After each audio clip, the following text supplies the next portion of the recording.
He bought me a necklace for our anniversary. Said it symbolized truth and loyalty. I found the same necklace in her car when I gave her a ride. I took a picture and wore both to dinner. He noticed. She didn't. Until I took hers off and dropped it in her wine. Me and Mark had been together for almost 5 years. We lived together in a quiet part of Columbus, Ohio. Split everything, rent, groceries, even a dog named Jasper. Everyone thought we were one of those solid couples who just worked. We had little fights like everyone else, but nothing big. I trusted him. Completely. Our 5-year anniversary was coming up. Mark acted like he was planning something huge. He kept saying stuff like, "This year's going to be different. You'll see." I thought maybe he was going to propose. I was stupid enough to let myself daydream about it. The night of our anniversary, he took me out to a nice steakhouse downtown. We had wine, dessert, the whole 9 yards. After dinner, he pulled out this small black box. Inside was a silver necklace, thin, simple chain with an eye-shaped charm. In the center was a little blue sapphire. He held my hand across the table and said, "It's the eye of truth.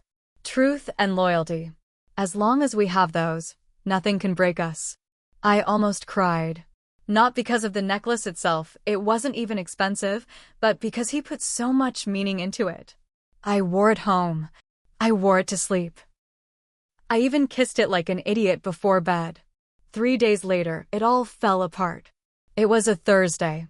I was working late when Tara, Mark's longtime best friend, called me. She said her car broke down about 15 minutes from my office. She sounded upset, begging me to come pick her up because she had somewhere important to be. Tara and I weren't super close, but she was part of our circle. She was always at BBQs, game nights, birthdays. I trusted her because Mark swore up and down they were like siblings. So I said, "Yeah, of course I'll help." When I pulled up, Tara was standing by her car with a grocery bag and her purse. She jumped in my car, talking a mile a minute about how her day sucked. As she settled in, she knocked some stuff from her passenger seat to the floor. I leaned over to help her, and that's when I saw it. Another necklace. The same necklace. Same silver chain. Same eye charm. Same tiny blue stone in the center. Sitting right there, wedged between her seat and the center console. At first, I thought maybe it was a coincidence. Maybe they sell that necklace at Target or something. Maybe it wasn't the same. Maybe. But my stomach knew. My hands were shaking on the steering wheel all the way to her house. I said nothing. I smiled. I dropped her off. Then I went home and cried until my head hurt. That night, I stared at the necklace Mark gave me. I took it off and placed it on the kitchen table under the light. Then I pulled up the picture I secretly took of Tara's necklace in her car. Identical. Not kind of similar. Identical. I didn't sleep that night. I sat there, planning. The next morning, I acted like everything was fine. Texted Mark, "I'm so excited for dinner tomorrow night, face blowing kiss, love you." He responded almost right away, "Can't wait to see you, babe. I love you more." Liar. After work, I went to the mall. Found the cheapest fake silver necklace I could, something that looked enough like the real one if you weren't paying close attention. I tucked it into my purse. Then I waited. We met at the same fancy steakhouse. I wore a low-cut black dress, nothing crazy, just enough to show the 2 necklaces hanging against my chest. Yes, 2. Mark noticed immediately. His eyes darted down, then up, then back down again. His hand shook a little when he picked up his wine glass. I smiled at him sweetly. "You okay?" I asked. He forced a smile and nodded. I could tell he wanted to say something. His knee kept bouncing under the table. He was sweating. About 20 minutes in, Tara showed up. She said she was in the area and figured she'd swing by. Mark looked guilty, but I acted happy to see her. Tara sat down next to Mark. She was already buzzed. Her words were a little slurred, her laugh too loud. We ordered another bottle of wine. I waited until she was good and relaxed, talking too much, leaning too close to Mark. That's when I moved. I leaned forward, pretending to adjust my hair. As I did, my hand brushed across Tara's chest. She flinched, but kept talking. My fingers found her necklace, the real one. I tugged it. Not hard enough to hurt, but enough that the clasp gave way. The necklace came loose into my hand. I held it up between two fingers. Mark stopped breathing. Tara stared, confused. I looked at Mark. Right into his guilty, pathetic eyes, and said, "It's funny how loyalty looks different to everyone." Then I dropped Tara's necklace straight into her wine glass. It hit the wine with a splash. Red wine splattered onto the tablecloth. Mark pushed back his chair so fast it screeched against the floor. Tara gasped, looking between the necklace and me. I stood up, picked up my purse, and said, "You two deserve each other." Then I walked out. I didn't even make it halfway home before my phone started blowing up. First Mark, then Tara, then Mark again. I didn't answer. I just drove straight home, heart pounding so hard I could feel it in my throat. I locked the door behind me, turned off all the lights, and sat in the dark with Jasper curled up beside me. The house felt too quiet, too empty. The texts kept coming. Mark, 8:17 p.m. Sam, please, can we talk? I can explain. Mark, 8:22 p.m. It's not what you think. Please answer.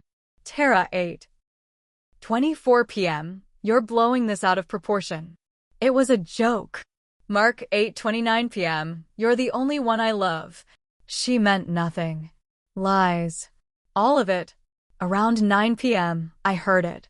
3 hard knocks on the front door. I peeked through the peephole. It was Mark. Alone. He looked like shit.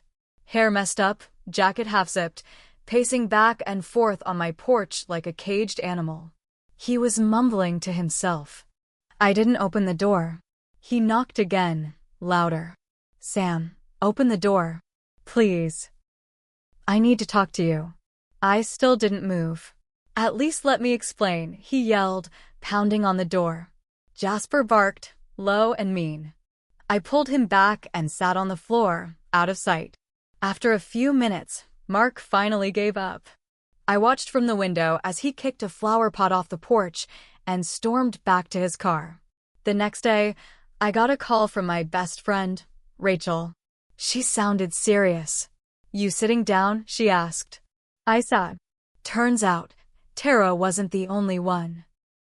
Rachel told me she ran into a girl named Maddie at the bar last night, some girl we barely knew, a friend of a friend, and guess what?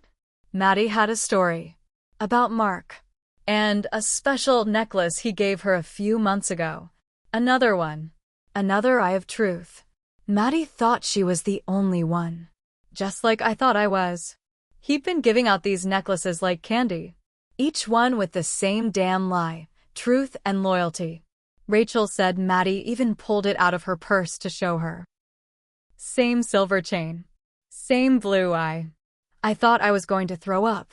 At first, I wanted to crawl into a hole and disappear. But then, no. Mark didn't just cheat. He planned it. He marketed it. He used the same cheap symbol to feed all of us the same story. I wasn't going to let him walk away clean. I called Rachel. I called Maddie. I even called another girl we thought might have been involved. We all agreed Mark needed to be exposed. Publicly. We made a group chat called Truth and Loyalty Club. And we started planning. Mark's birthday was coming up fast. He loved his birthday. He always made a big deal about it, rented out a bar, got all his friends together, acted like the king of the world for a night. This year, he planned a party at one of his favorite bars downtown, called Miller's Crossing. It was a dive, cheap beer, loud music, sticky floors. He had it all set up. Sent out invites. Told everyone he knew to come celebrate.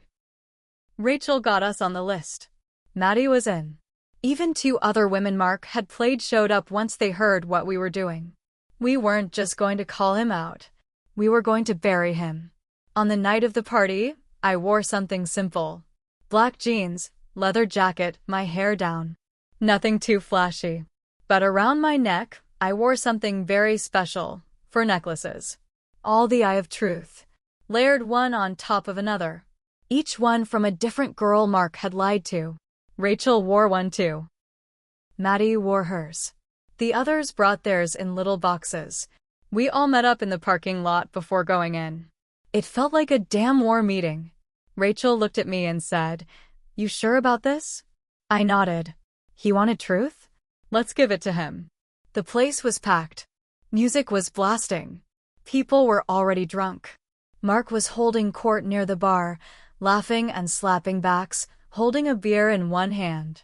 Tara was there too, hanging off his arm like nothing had happened. He didn't notice us at first. Not until we got closer.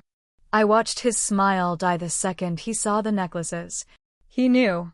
Rachel walked right up to him. Didn't say a word. She just took her necklace off and dropped it in his beer. Plop. Maddie did the same. Then the others. I was last. I stepped up, pulled off the pile of necklaces around my neck, and dumped them into the bowl of bar peanuts he was eating from. Silence. The whole bar went dead quiet. Mark's face turned white. Tara's mouth hung open. I leaned in close and said loud enough for everyone to hear, "You gave each of us the same speech. Same necklace. Same lies. How's that for truth and loyalty?" He tried to say something. Tried to stammer out an excuse. But it was too late. Rachel pulled out her phone and played a voicemail Mark had left Maddie 2 months ago, calling her his true love, promising they'd start a life together soon. People started whispering. Tara looked like she was going to faint. Mark backed up like he was looking for an exit. "You're all crazy," he yelled. No one bought it. I could feel the whole room turning on him. Even his friends, the ones who used to worship him, were backing away like he smelled bad. Tara, sweet little Tara, wasn't as dumb as she acted. She picked up one of the necklaces from the bar floor, stared at it, then threw it back at Mark's chest. "You told me you bought that for me on your trip to Miami. You said it was special." Mark opened his mouth. Tara slapped him across the face. Hard. The whole bar cheered. Mark stumbled back, face red, holding his cheek like a child. And then Tara, in front of everyone, shouted, "You're gonna regret this, you lying son of a bitch. You think this is bad? You have no idea." Then she turned and stormed out of the bar. Mark tried to recover, tried to joke it off, but it was over. The damage was done. His birthday party? Dead. His reputation? Destroyed. We didn't even stay. We left him standing there, necklaces dripping in cheap beer and shame. As I walked out into the cold night, I realized something. This wasn't just about Mark anymore. Tara was going to burn him too. And she knew things none of us knew yet. Things that could make everything worse for him. After that night at Miller's Crossing, Mark's life started falling apart. Word spread fast. It's a small city when it wants to be. Friends, coworkers, even his family. They all heard about the necklaces, the lies, the voicemail we played in front of everyone. Mark tried to deny it at first. Said we were crazy exes and jealous girls. But no one was buying it anymore. People kept coming out of the woodwork. Other girls he had flirted with, others he had probably slept with. By the end of the week, he lost his job at the insurance firm. Something about conduct unbecoming.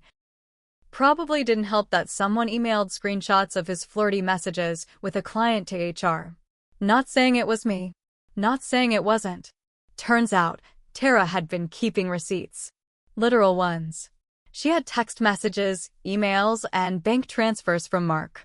Proof he was stealing from a company account at his old job a year ago. Small amounts hidden inside fake expense reports. Thousands of dollars. She didn't care before, she was in love with him back then. She thought they were going to get married. But after seeing him hand out loyalty necklaces like Halloween candy, something in her snapped. She sent everything she had to Mark's old boss. And just like that, Mark had bigger problems than a few pissed-off exes. Police showed up at Mark's apartment 3 weeks later. fraud charges. He tried to blame Tara. Tried to say she set him up. But the paper trail was too strong. He got arrested. Charged. Lost everything. His car? Repossessed. His apartment? Evicted. His credit? Shot to hell. He's still waiting for court as I'm writing this. Could face jail time. I didn't walk away clean either. Word got around about how I helped organize the whole takedown. Some people said we went too far. That it was vindictive. Friends I thought I could trust started pulling away. A few said I should have just left instead of nuking his life. It stung. Not gonna lie. I lost people too. I learned revenge feels good at first, sweet and sharp. But it doesn't last. It leaves a hole. I spent months trying to patch it up. Therapy. Long walks with Jasper. Nights alone. Mark, broke, alone, fighting felony charges. Tara, moved to Chicago, started over. I don't talk to her anymore. Rachel, still my best friend. She says we did the right thing. Me, still in Columbus, working, healing, figuring out what kind of woman I want to be without someone else's lies around my neck. I still have the necklaces. They hang from the corner of my bedroom mirror. For little eyes, staring back at me. A reminder. Of truth. Of loyalty. And of what happens when you let someone cheapen both.